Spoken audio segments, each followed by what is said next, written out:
Hey folks, welcome to this special DarkHorse presentation of gifts for the holiday season, post-Thanksgiving, pre-Christmas, that sort of thing. Indeed. It's a special short edition of DarkHorse today, which we're going to talk about a few things that we love, but which are not sponsors. And so we're just going to launch right in, except to say that immediately following this, we're going to have our private monthly Q&A for patrons at my Patreon. So you can find in the notes a link to my Patreon if you're interested in being part of a Q&A that's fairly intimate that we have every month on the last Sunday of the month, except next month when it'll be the penultimate Sunday of the month, so as not to be talking on Christmas. Yeah, we do silent Christmas. Bret does silent Christmas. Yes, I try. For a while, we thought he was just being sullen, but no, it was intentional. So we're actually going to start with a few short readings from a piece that I wrote with our friend and colleague Drew Schneidler back in, I published it to Natural Selections, to my Substack, in December of last year, just about a year ago, called From Silk to Pastries, Gifting Traditions Across Time, Space, and Species. Since we wanted to come to you and share a few things that we like if you are in a situation where you enjoy gifting traditions, but really we didn't want this just to be about, hey, here's some stuff. Yep. Right? So this is, I co-wrote it. I recommend this piece, and it's also linked in the show notes already, but I'm going to start by reading a few pieces from it, and I don't want you to share my screen here, Zach, because I'm reading it from a PDF. Okay, From Silk to Pastries, Gifting Traditions Across Time, Space, and Species. He approaches her, focused but tentative. She is yet to be convinced, but he is intent on winning her favor. He brings to her a nuptial gift, a delicious nugget wrapped in beautiful silk. It has both nutritional and aesthetic value, and the silk carries on it sensory messages that she is meant to find highly compelling. If she approves of his gift, she will likely approve of him. The perfectly chosen gift can open many doors. A frog builds a nest in the mud for his intended, a place that will stay wet for his eggs and tadpoles when the rains don't come, but will be resistant to floods when the water comes too fast. Such a gift, simple as it may seem, is in high demand. These gladiator frogs, so named for the impressive spines on their wrists, fight territorial interlopers. They can be fierce and savage. When a female gladiator frog approves the nest that the male has built, when she accepts his gift, there is therefore the implicit promise of something more to come. The gift is not just the thing, but the defense of the thing as well. In the future, should it come to it, he will defend what he built and has given to her. In so doing, he will make it more likely that their offspring will survive long enough to metamorphose, long enough to play this same game, with others. A few paragraphs later, chapters. It's not that long. And you can interrupt if you want.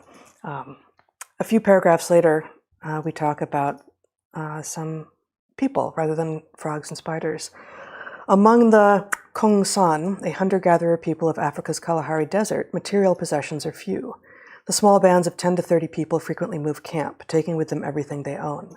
Permanent objects are owned by individuals rather than by a collective, yet most such objects are gifted frequently enough that they become part of a network of goods, in which who gave what to whom when is carefully monitored by all involved. You may pass along the ostrich shell jewelry that I gave you yesterday before the week is out. But, unlike the ever-maligned Christmas fruitcake in some American households, rapid regifting is expected among the San. Thus, there are delayed reciprocal obligations between people, which helps to ensure good relations, frequent travel between the members of a far-flung network, and cooperation during times of hardship. This gift-giving network functions to spread risk more evenly across the population, and is so integral to the Kong economy that it has a special name, Xaro, which I may be mispronouncing. We apologize to our Kung viewers. Yes, we do. That's a standing apology. Actually. Yes, absolutely. Yeah.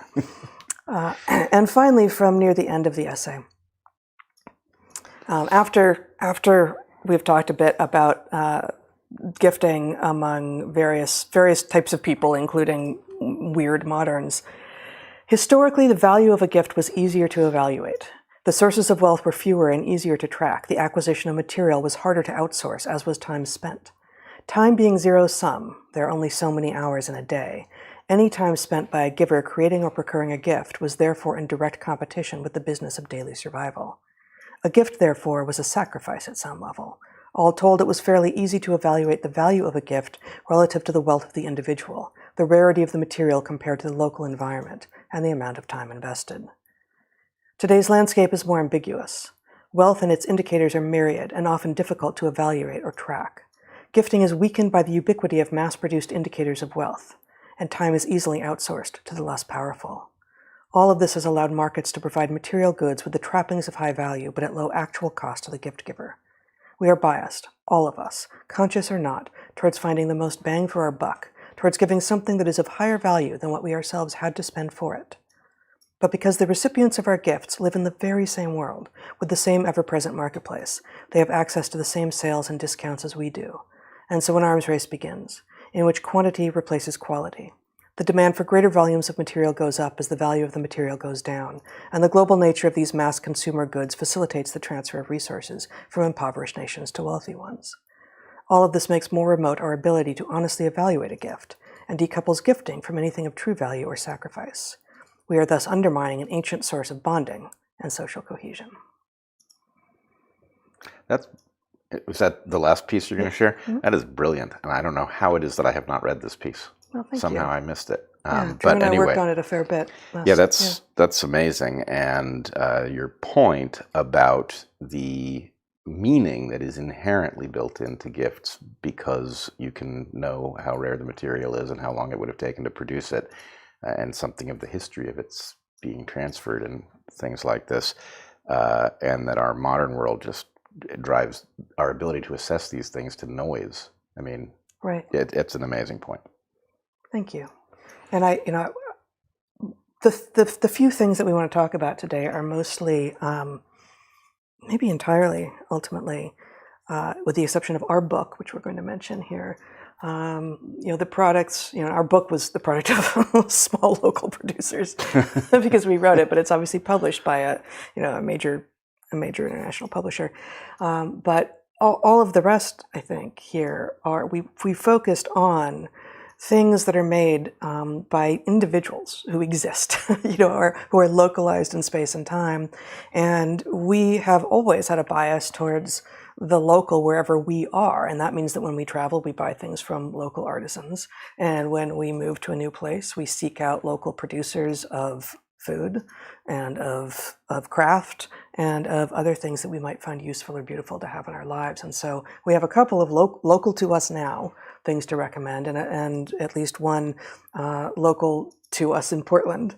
And the main thing that we want to suggest here, beyond sort of having a sense of what gifting is, many people feel a sense of obligation, that it's onerous, like, oh my God, it's this thing now that I have a list of people I just have to buy things for. And that really degrades the ancient, and far more ancient than us modern humans, far more ancient than humans, tradition of gifting. And that's why we start and then end actually with evidence of gift traditions in spiders, in frogs, in birds, right? Yes, it comes with less cultural baggage, but not none. In spiders maybe, but in birds there's cultural baggage. Yeah, there's presumably none in spiders. That's right. But yeah, it comes with meaning, and the idea that the tradition of gifting has now outlasted, in some sense, the ability to evaluate the meaning of these things. And so struggling to find something that actually does have meaning is now kind of the trick. I mean, in some sense, maybe that's even what's happened, is that a meaningful gift is now not so much encoded in what it's made of and how much time it took the person to make, because in general, we don't make them. But the question is what was your investment in looking? Right? Mm-hmm. Like how successful were you at modeling the person's mind and figuring out what it is that they would value? Right. Which is also not easy to interpret, but nonetheless, the meaning has moved to another place because the place where it used to reside has been gamed. Yes. And one thing that I learned in researching that piece on gifting traditions is that in some parts of Iran, traditionally, there have been very distinct and formally distinct traditions of public versus private gifts. and public versus private gifting. And so sort of I don't remember what it is, but there's like an analogy to the American fruitcake that gets constantly regifted, whereas in America, it's a joke, right? It's a joke for sitcoms. And presumably there are some fruitcakes that this happens to. And presumably a lot of people who receive fruitcakes don't actually like fruitcakes. And so, there is this ridiculous joke. But in Iran, there is a tradition of actually regifting public gifts, even pastries, so long as they're relatively recent. Like, you can't regift it beyond when the person receiving it could plausibly enjoy it themselves. But regifting even of fresh food items, if it's a public gift under certain circumstances, is an acknowledged part of the gifting tradition. And that's fascinating, right? And in part, what I, never having been to Iran, not knowing much beyond what I read a year ago about that particular tradition or the people involved, my sense is that part of what it does, just like with the Kung, whom we also haven't visited, but about which I've read a lot more and have more decades of experience thinking about, what the act of giving does, which is also very much not the case in many modern situations, is I come to you. The act of giving for like the kung is I have to make the trek. I have to make the trek to you in order to give this to you because it is now time for me to give you a thing. But what that really serves is like, actually, I gotta come see you. I have to be with you. I have to be with you in person. And that points out then that the gift is actually my presence. Right. That we are now together. And this is simpatico with the idea, and we don't have really any of them here on our list for today, but that while often more expensive and more personal, and it's harder to get it exactly right, the gift of experience or promise of time together, or shared something together, a meal, flight lessons, like a trip. A trip, yes. And I was going to say, I think that the best gift I ever gave to you was an experience learning how to actually build from scratch. You didn't smelt the ores. I did not smelt the ores. A bicycle frame, which you designed and actually built, right? Now it is my primary bike, and every time I ride it, that gift is revived and made very, very real. Right. And it was, this is the United Bicycle Institute, which still exists in Ashland, and I think it still has a branch campus in Portland, Oregon. I think they've stopped bike building in Portland. They've stopped the branch campus. Okay. No, something. And it was something that you knew about. I didn't surprise you with like, oh, you want to do this. Like you had been thinking about this for a long time, but it was at that point in our lives, this is for your 40th birthday, and it was a lot of money for us. And it wasn't something that you felt, I think, that you could do, and that you were sort of free to spend familial money on something that was just for you. And it also, the gift was also encoded in the I will man the home front while you are off doing this thing that you value. Yeah. Right. And so anyway, it was a very deep gift. Yeah. I mean, it also, I guess, I was then in the habit of running these study abroad trips. So I think indeed earlier that year, I had been running a study abroad trip for 5 or 7 weeks, and you were solo parenting with our then very young children. Yeah, they were like 3 and 5. I don't think this is why they're so messed up, but it could. I also be. Don't think it's solely responsible for why they're so awesome. Probably not. But yeah, in part, it was absolutely like this is no more your responsibility than mine. We co-parent. We are family. We have family together, and I recognize that even though that was part of my work, it was a choice that I made to make that part of my work. And here you are. Here is a gift of some of your own time back, free from the obligations that we both love and have chosen, but still are obligations. So, with all that. And I guess I've already spoken to this. Any locally produced value-added food or drink, really, and anything that you find that's made by a producer, either when they produced it themselves and then turned it into, they grew the peppers and then they dried them and smoked them and chopped them up and put them into jars, nicely labeled, and are selling those at the farmer's market next to the whole peppers, right? That's a terrific example, and in fact, there's one of those happening right here in the San Juan Islands.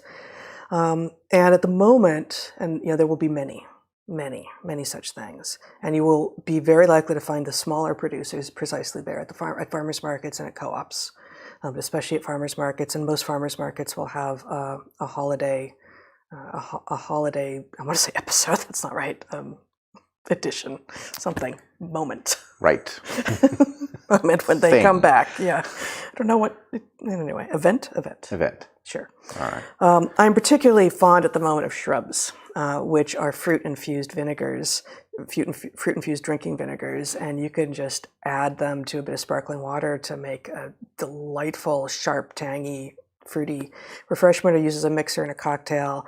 There are a couple local to us. There's Carrie's Elixirs, which doesn't seem to really have the capacity yet to sell remotely, but if you're local, you can get them. And then Girl Meets Dirt, and that's a link that's in the it's in the show notes. And they do have a site, and they will ship, and they're doing terrific work that we recommend. And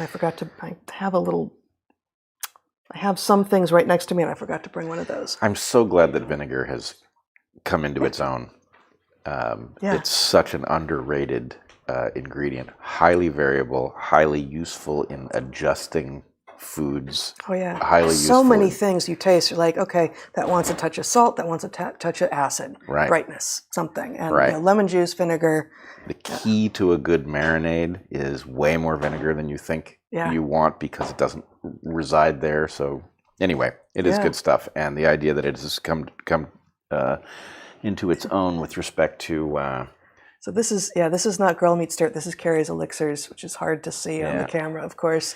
And it looks like this came out of the fridge. They're shelf stable for at least a little while. They've already gone bad by the time you get them. We love this stuff. Right. No, totally. I agree. And I was, it's interesting how our senses change over time. And that I feel like warrants a whole conversation on a regular episode, frankly. But my color sense changes, my color preferences change with season, with mood, but also as I age. And my palate has definitely changed. And there are a couple of things that I could not abide when I was younger. A lot of ferments, think like kimchi being the perfect example. Yeah. You would buy kimchi, I was like, what is happening? Why would you do that? Why does the house smell like this? And I love it now. Yep. And, I'll there's actually a local producer of kimchi in Anacortes, and I can't remember her name, but you can go in there and buy any, I should have had that here. And a bit of one of her seasonal kimchis on top of just a fried rice that you've made is... Oh, kimchi is so marvelous. And again, highly variable, really, really interesting stuff. I do find that flavors is a place where value, there are two different kinds of value, right? There's rarity value, right? Saffron is hard to get and very expensive. Vanilla, same thing. Vanilla also. Actual vanilla. But the number of things that are underrated because they're not rare is amazing in this space. And it's like, how important is saffron to your cooking? If you had a tremendous amount of it, would you use it all that often? Probably not. On the other hand, black pepper is so underrated. And the difference in quality between black peppers is immense, right? If you've got some old black pepper, it has almost no flavor in it, right? But especially if it was ground more than a little time ago. Right. Yeah. Surface area issues. So anyway, it's a great testament to the idea that your actual value in terms of how delicious something is now uncorrelated to the difficulty. You don't need a fleet with an armada to protect it, to deliver you the saffron to make the thing. Peppercorns are easily available and good ones aren't that expensive, and it makes a huge difference. Yeah. And I think, I'm curious about the history of spice, and I would love a recommendation if someone knows of an excellent, well-written, book with interesting narrative diversions on the history of basically the spice trade. But my sense, in part, is that all of the spices were so valuable for a while, both because they were new to the palates of the English and the other colonial marauders and others, but also because they were needed to obscure the taste of rot. Yeah. Right. And also to delay rot to some degree. And that as both refrigeration and, of course, the processing and plasticization of food developed over the 20th century. But as we're no longer trying to reduce rot, and spice became more available, we just sort of, obviously we didn't forget about it. Like everyone's got salt and pepper on their table, pretty much. Interesting that it ended up being salt and pepper, and that therefore, because most people have pepper that's already ground sitting on their table, it adds almost nothing. Right. It just and you don't experience that it is actually extraordinary. And so similarly, a dash of a shrub or just a straight up vinegar to many foods adds a brightness and a sparkle, and like suddenly it makes all the rest of the flavors more alive. And the difference between your garbagey white vinegar and your unfiltered cider vinegar is quite big. It's again a place where the common thing is miles away from something that isn't that expensive and just has a lot of character to it. Yes indeed. Okay, another one, giant herbs and teas, for their amazing chais and bitters and more. These people are out of Portland, and they're delicious, absolutely delicious, but they also come with fantastic text to add a bit of good-spirited snark and insight to your day. So I've got 4 of them here that I wanted to share. Yes, they are the most heterodox of teas, I would say. Yes. So we'll just start. Listen, this is one that I've been putting in cocktails, the Cacanero Cocktail Bitters. Flavor notes, a quick cacao front note followed by a wickedly spicy finish. This one is just an excellent flavor. This one doesn't have any of the snark on it. Some of them do, some of them don't. This is Revolutionary Evolutionary. Mole spiced cocktail bitters, about which he has written, a complex system of flavors, confoundingly smooth with a spicy bite of truth, ahead of the herd, 100% agave, a drop of revolution, and the science of evolution. This is in part his one of his tributes to us. There was also DarkHorse chai that he made in 2020. Right. And here we have, let's see, let's go with this one first. The Whifster chai. It's hard to see. God, camera angle's weird.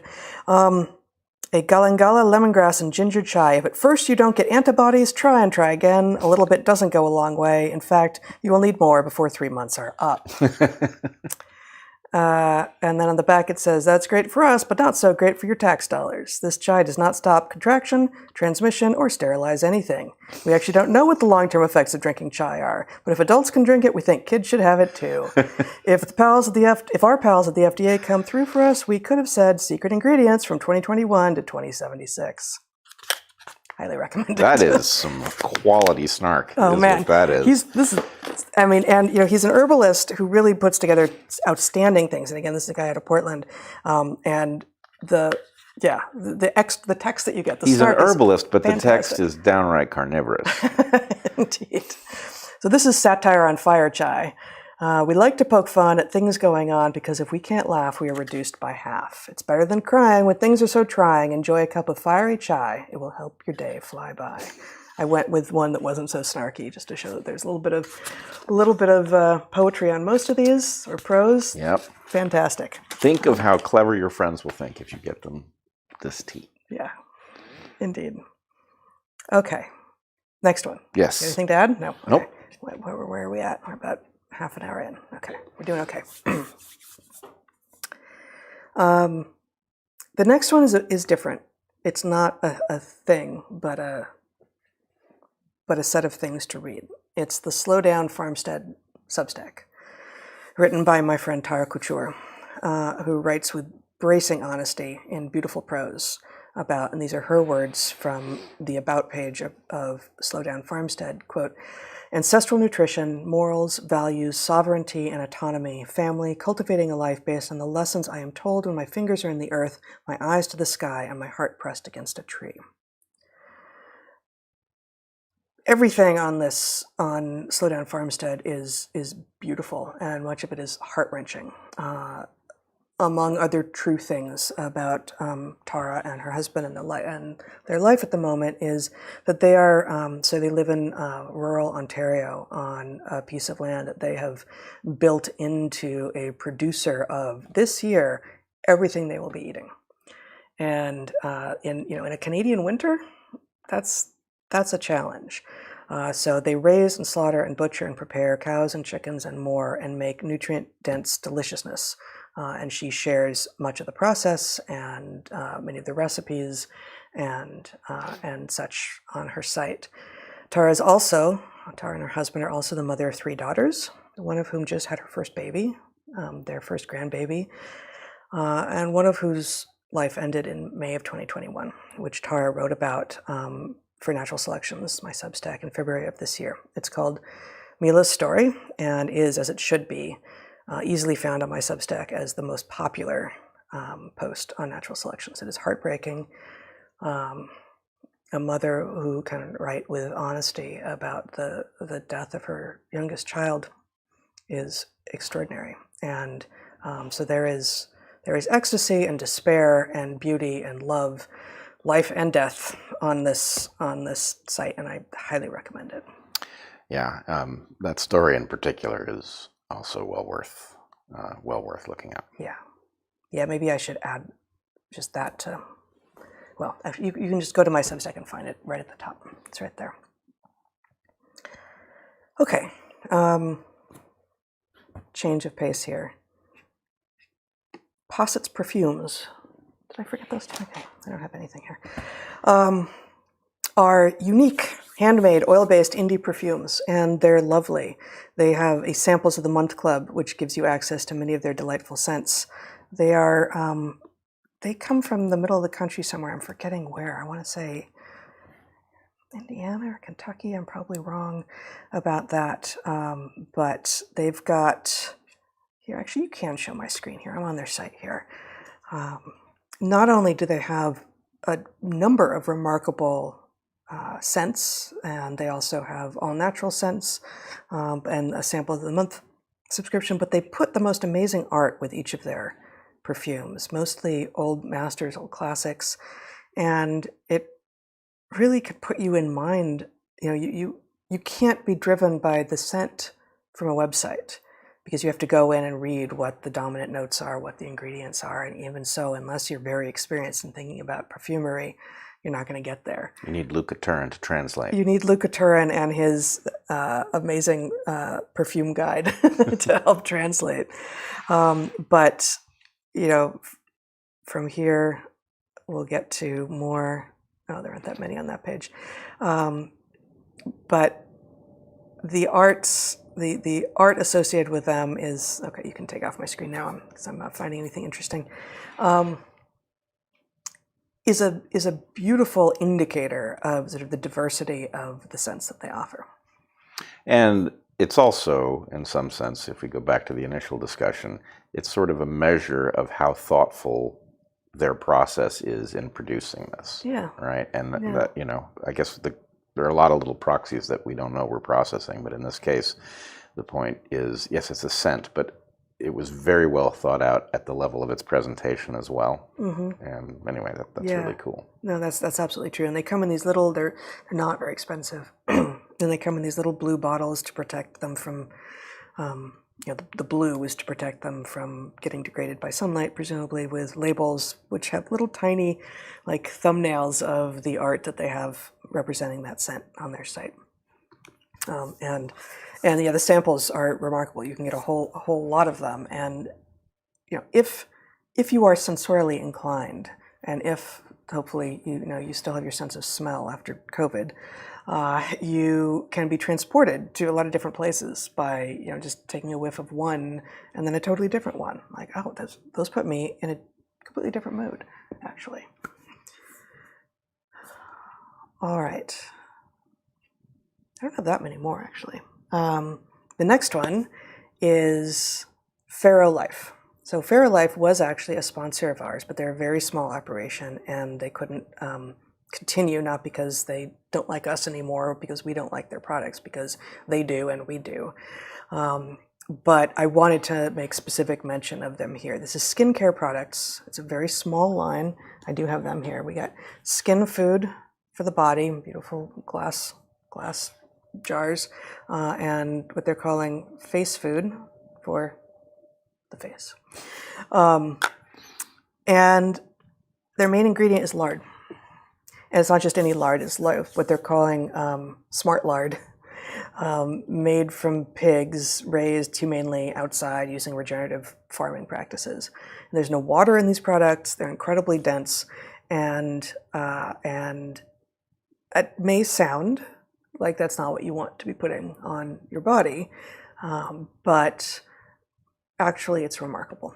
And if you have any need at all for skincare products, I highly recommend these. And if you have someone in your life who, and not just the beautiful stuff for your face that I like very much, but the skin food for if you are working outside, if you've got a baby who's tending to be chapped, if you've got calluses, if you've got dry spots because you've got central heat and it's winter and you're spending too much time inside where the air is dry, this stuff is just fabulous. Yeah, it really works. And if you think about it, yes, all right, the idea of lard as the central ingredient is a little strange at first. Mm-hmm. But if you think about, go read the ingredients on some major competitor, yeah, right? And the question is, well, then what are you putting on your skin? And is it transported across the skin? Or, you don't know what it is. The point is a large list of ingredients designed to produce something to convince you to buy it and to buy it again.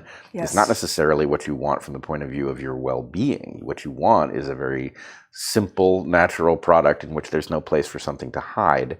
And I would also point out, these folks have a great sense of humor about what they're doing, right? Yeah. They're not pretending their product isn't what it is. They lean into it. Yep. And lard be with us, something like that. Exactly. The lard works in mysterious ways. Yes, that's right. But, you could just tell that they're good people, that they've chosen to do something that's counterintuitive, that works. Yeah.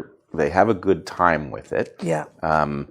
And the point is, these things are all proxies for something. You're connecting with people who are deep. I'm sure if you sat down with these folks, there are a lot of other topics that they would be interesting on. Oh, and in fact, I've got a letter from the owner-operator of Fairlife that we received that perhaps you haven't seen, but I haven't. Yeah, he's fantastic, and so so we know.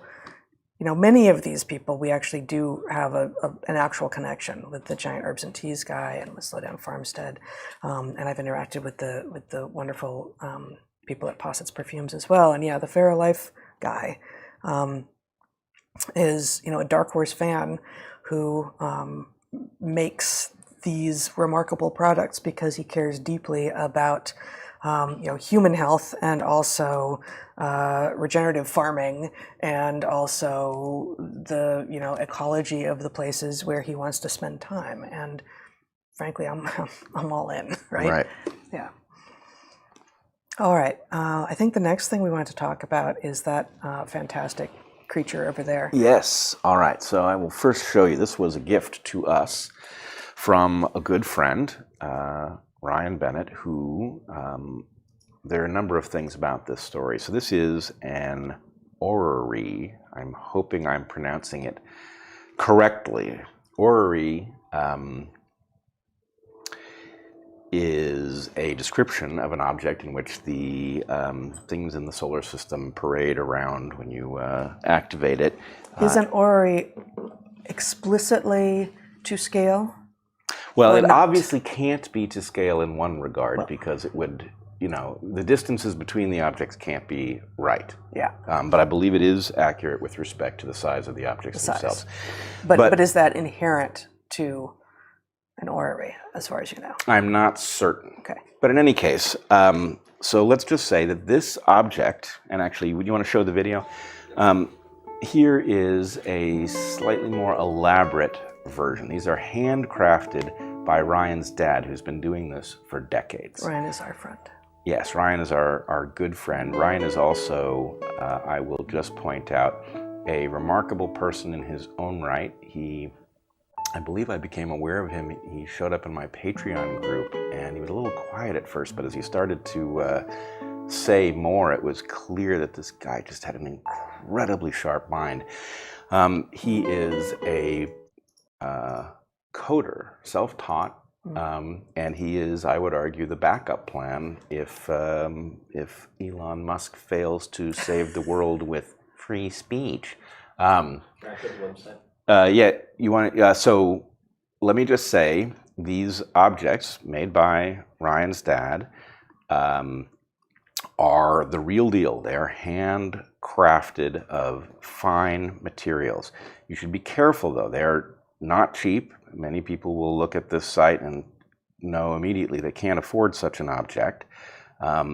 Even so, I would say there is a link at the bottom of this first page in which you can put your email address. There are future projects. To the link? Zach? Can you scroll to the bottom of the page? There's a Kickstarter project that you can sign up for information on, in which other interesting science art projects are going to emerge. Great. At various different levels of expense. So if this interests you and you can't afford it, which is pretty likely given that a handcrafted object of this complexity is not cheap. Anyway, sign up for that site. And I would also just add a caution here. These folks, this genius family that makes these beautiful objects, is facing a problem in which, and this goes straight to what you were talking about at the beginning of this episode, they are facing cheap knockoffs that in fact abuse from across the Pacific. Yes, from across the Pacific that in fact will take their imagery. So a person will order something for $60 and think that they're going to get a marvelous object like this, and they don't even get an object that works like this and is made mass produced. They get some disappointing thing that has nothing to do with this. And so in any case, if you go looking for this and if you want one, you got to go to the site to find one that's real. So that's a sad thing. On the other hand, these are clever people, and a campaign in which they are producing many new projects, some of which you'll be able to build yourself, some of which will have other designs, that keeps ahead of competition, which is merely parroting what they find, or in this case, producing something that seems loosely related but has nothing to do with it. In any case. What a series of tragedies we're living through. Yeah, although on the other hand, it does reveal something, which is, yes, this sucks. A world in which, your life's work producing handmade art objects. I mean, a beautiful thing, like we are headed into something like a dark age. Isn't this exactly the sort of thing that you want for a dark age when people start believing crazy things about the world? Don't you want a model of the solar system with which to educate children about what's actually out there? I would also point out, and I think it may just be too small, but when you're holding it up, that is it Neptune? I can't figure out. I can't quite see which of the planets has the moons orbiting. There are two of them, and I think it's. And obviously, Saturn is at a tilt. We know this. We know this in our heads because of the rings. But I think it's going to be Uranus. It's going to be on its side. Pluto and Uranus, I believe. Yeah. But anyway, Pluto doesn't count. Pluto totally does count, and this orrery says so. And it has, is it Chiron? I don't know how to pronounce it, actually. The Pluto's orbiting object. Yeah, they're so similar in size. I don't even know. I don't know if it's really clear that it's that as opposed to it's a system of two things that are doing this as they go around the sun, orbiting each other. I mean, all systems technically are, but you're right. When they're very different in size, the relative motion of one versus the other is very tiny. Right. But this, when I look at this thing, I sort of feel like, oh, that belongs in Dumbledore's office, right? You would expect that would exist in Dumbledore's office, and it would have magical properties, and you would have to be careful that Fox the Phoenix didn't become spooked and poop on it, or billions of people might die, but you know, that sort of thing. Anyway, it's that kind of object. And anyway, I highly recommend that whether this object is something you can afford or not, that you start tracking these people and look at what they bring to the table, because it will all be fascinating, and you're supporting really, really high quality folks. That's awesome. And that's at the scienceart.com website, which is also in the show notes. Yeah. I guess maybe I already said it, but I think the idea that this bad era is surfacing excellent people is a powerful concept. And so if what you're looking for is highly unusual folks doing things that you maybe didn't think to expect or even desire, right, that this is a good era for that, because the chaos and falsity of the rest of the system is driving them to the surface. Indeed. All right. There's a couple more things. And two of them are ours. One of them is the set of things at our store.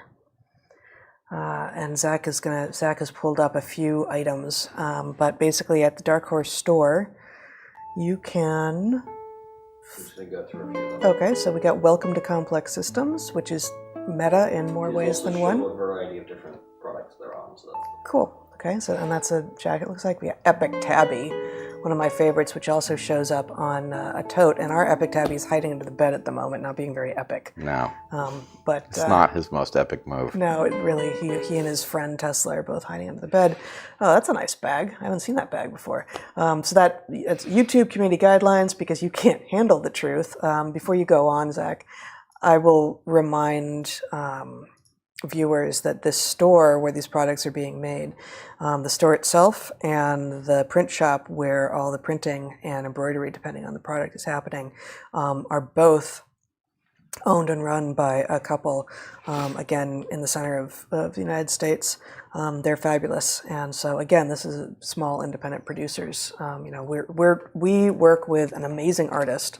And I will say that the art on these is really fantastic. And you won't see the fantasticness of the art online so as not to have the art stolen, for instance, right? But it really is absolutely outstanding. And then we send our finalized thing, once we've worked with David, our artist, to Squid Print.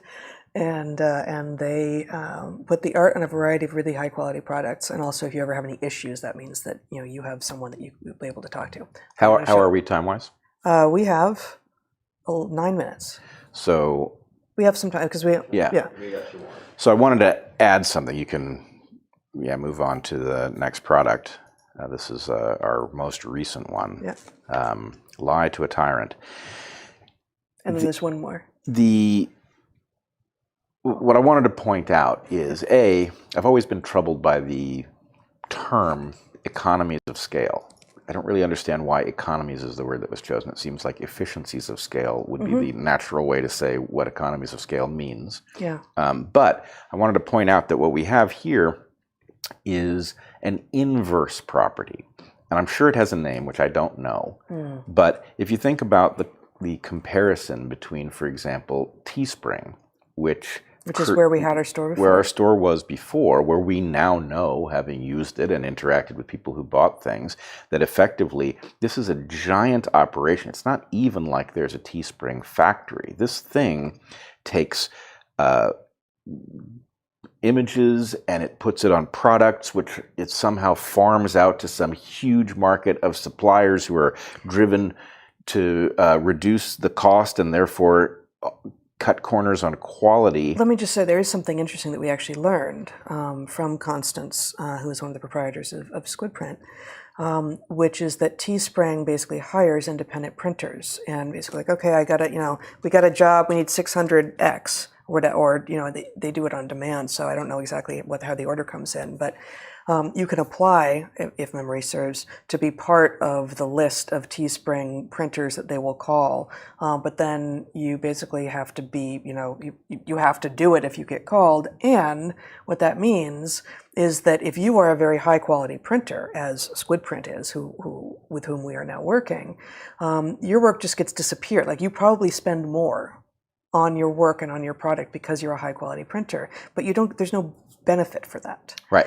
So you expect anyone who's participating in that system to either start off with low quality work or lower their quality of work in order to make a living. This is exactly what I'm trying to point out, is that the pressure to cheapen the materials, to not care how long the garment's going to last, how many washings it will tolerate, because you don't get any credit for producing the high quality thing, right? That pressure means that things that come through that source, which somebody on the internet looking for a hoodie, they don't know. Yeah. They don't know what Teespring is, right? They just know if I click this thing, something arrives.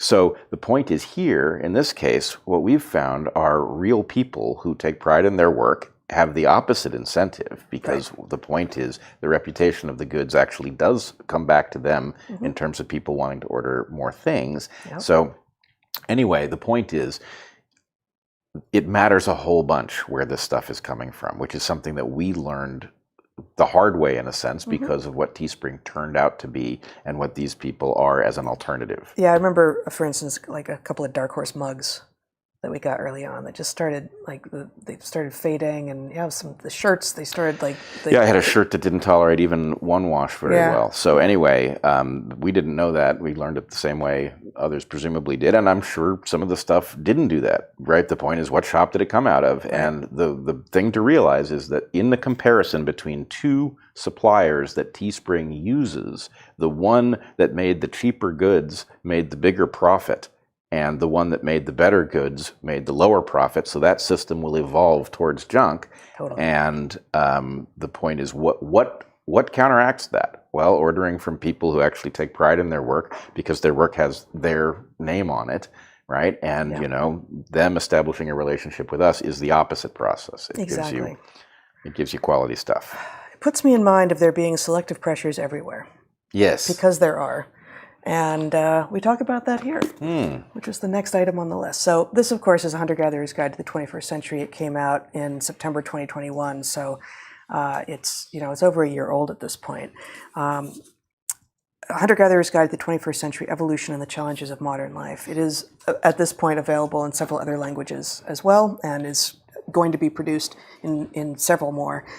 In the next year and two. We're still, we just signed the contract for the Swedish edition, actually. The Swedish edition. I'm looking forward to the Swedish. Does it go through the website or not? Sure, why not? And I would point out, actually, this is a hidden feature of this book. The Swedish edition? No, not the Swedish edition. I know very little about how this will be received in Sweden. I don't even know if you knew about the Swedish edition, even though you said smorgasbord yesterday.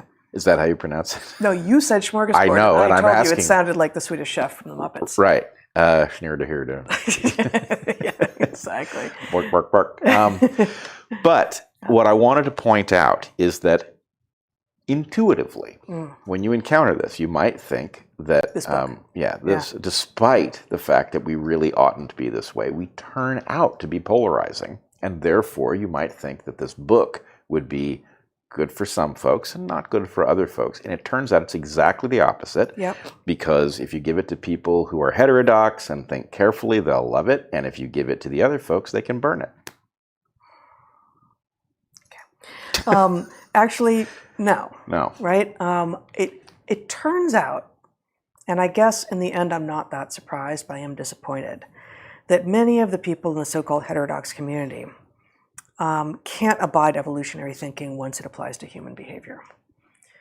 This is something we've seen in academia for many years. We ran into it. Heck, even many ecologists, but certainly many of the people in the social sciences and humanities really don't like biologists coming in and talking about what we learned about sexual selection, for instance, from frogs and spiders and birds and such, and saying, hey, and guess what? we can now say some things about, for instance, the degree to which we have sexual dimorphism in humans and what that says about our past with monogamy and polygyny and what that says about our now and what that says about how much we can escape what we were handed by evolution and how much we can't. Like, we can't escape the sex binary, but we can escape traditional gender roles, in part because many of the traditions, the traditional gender roles, don't go that far back anyway. The book is a smorgasbord of topics. And indeed, this is a book that we have been talking about writing for over a decade at the point that we wrote it. And our agent came to us not realizing that we had been talking about writing this and said, there's too many things. Like, we had proposed several different books, each of us individually and a couple together. And he said, there's too many things that you guys think about. You should write the everything book first, the one that has a little bit of all the kinds of topics that you think about. And so indeed we have, I'll just read the chapter titles: The Human Niche, A Brief History of the Human Lineage, which goes all the way back to the origin of life; Ancient Bodies, Modern World; Medicine, Food, Sleep, Sex and Gender, Parenthood and Relationship, Childhood, School, Becoming Adults, Culture and Consciousness; and The Fourth Frontier. And The Fourth Frontier is our foray into societal level evolutionary processes. Yes, were we to decide that the human experiment was worth continuing, this is a proposal for how we might do that. I've already decided that it is. You have? Yeah. All right, well, congratulations. And I'm not going to read it here. I actually am not sure when Hanukkah starts this year, but at some point we probably will read this again in the next week or two. Our epilogue, which is very short, involves our recounting of our family's Hanukkah rules. And the epilogue is about tradition and how to tweak it. We talk about the value, the necessity of tradition, of ritual, the loss of tradition and ritual from modern life, but also the ways in which what we have been handed are not up to modernity. And with that brings me to the very last thing that I wanted to mention, which I mentioned on our very first ad episode, is book dart. So you can see there, I've got a book dart in the book. They come in these sweet little tins in a couple of metals, and they're just exactly what they sound like. They're little pieces of metal that you put on a book to remind yourself of something that you want to return to, that don't involve sticky notes, that don't involve pens or highlighters, that don't involve dog-earing a page. And you can look, this is our book, and so this just happens to be one copy that has just a couple of book darts in it. But some of the books that I return to over and over again, I can be reminded of the state of mind I was in when I read it in the past by opening to where the book darts are. I say, oh, that section. Oh, why was I interested in that section? It doesn't appeal to me now. Or, oh, yes, I get it. So it's a way of sort of adding your own memories of and values to a book. It's interesting. It interestingly bridges the gap between the modern version, right? A electronic version of a book would allow you to make a note, to remove it later. Yep. Right? Yep. And the prior world analog version, in which you might write in a book, right? But you can't unwrite in the book. Right. Right? That is altered here because these things are decidedly analog, but they're also not permanent. And so your current thinking of what's interesting in the book can evolve in the very same copy you've been reading. That's right. It's cool. It is cool. It's very cool. So I know we've forgotten some things, but that seems like a really good set of objects and experiences and values to share with you at the beginning of this holiday season, 2022. Is there anything else you wanted to say? Might be worth just mentioning a few other Substacks that are worth reading. Yeah. I would say Holly. Okay, so we got Natural Selections. Natural Selections. We got Holly's Substack, which we talked about and linked to in yesterday's show. And I just am going to call it up and make sure I know what it's called.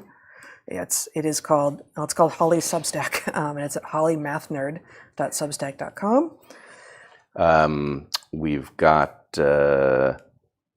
Dr. Roller Gator, which is called what? What? I think. Yeah, Dr. Rollergator, who apparently, if we are to read... So that's at drrollergator.substack.com, but it's called what? What? I can't show your screen. Oh. Yeah, I was going to. Yeah. Anyway, Dr. Rollergator, if we are to understand Elon Musk's internal wiring, is far worse than Trump. Trump having been back on Twitter weeks ago, and Dr. Rollergator still relegated to the dungeons. Okay. Mike Solana, Pirate Wires. I recommend that. One. Mike is wickedly smart and Pirate wickedly Wires? funny. Yeah, he's really awesome. It's a gem. Alexandros Marinos, if you for want to sure. see somebody who grabs onto the hint of something odd in the literature and chases it to bedrock, I don't think anybody beats Alex at this. Yeah. He's just so good at it. Yeah, totally. Okay. And I know I hold on, Zach. We'll show that. Oh, it's called Do Your Own Do Research. your own research. Yeah. Who else? There are many. I was not prepared for this, so I'm not going to add any here because I will be guilty of. Yes. Well, let's put it this way. To any that we have forgotten and we will remember 4 minutes after we're offline, we apologize. This is obviously on the fly. But anyway, those are some good ones. Those are definitely worth reading. Absolutely. All right. I think so. In 10 minutes, we'll be back on air with a private Patreon-only Q&A. The questions have already been asked, but we are able to watch the chat as it happens and interact to some degree with that. And we'll be on at 11 a.m. Pacific here for 2 hours. And maybe we will extract the cats from under the beds, and you can have some of the cat action in that private Patreon. If you do not join us there, we will be back at our regularly scheduled time at noon 30 next Saturday. For DarkHorse Livestream number, I guess at that point it'll be 153. This was 152 just now. All right, so until we see you next time, be good to the ones you love, eat good food, and get outside. Be well, everyone.